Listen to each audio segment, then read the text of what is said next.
Une année sainte, c'est une année qui est signalée comme remarquable. Un peu comme dans une page de texte, il y a des caractères en gras. Le cours ordinaire de l'histoire, c'est les caractères maigres.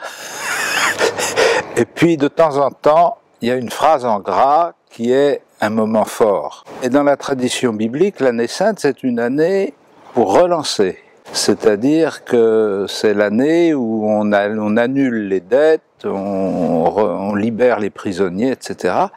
Et donc l'année sainte, c'est une année pour relancer la vitalité de la foi.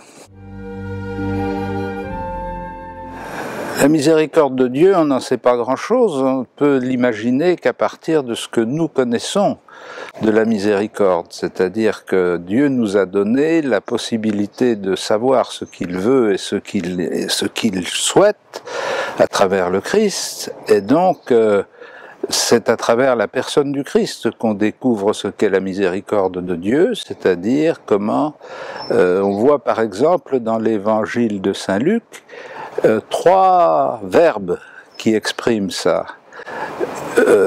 Il voit, il est ému et il s'approche. C'est les verbes qui sont employés par exemple dans la parabole du bon samaritain. Jésus voit, il est ému et il s'approche. Alors la miséricorde de Dieu, c'est ce mouvement qui le fait s'approcher de l'homme parce qu'il est ému par la situation de l'homme. La miséricorde, c'est le cœur qui est bouleversé.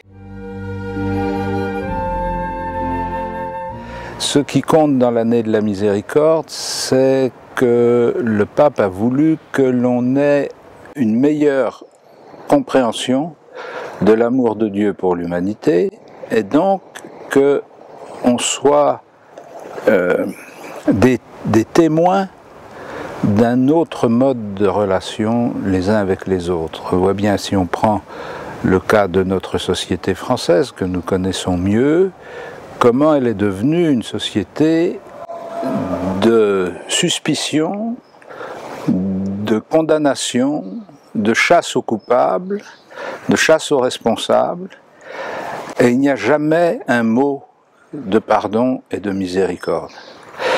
Et la miséricorde de Dieu, ça n'est pas de faire la chasse aux coupables, c'est d'annoncer aux coupables qu'il peut être délivré.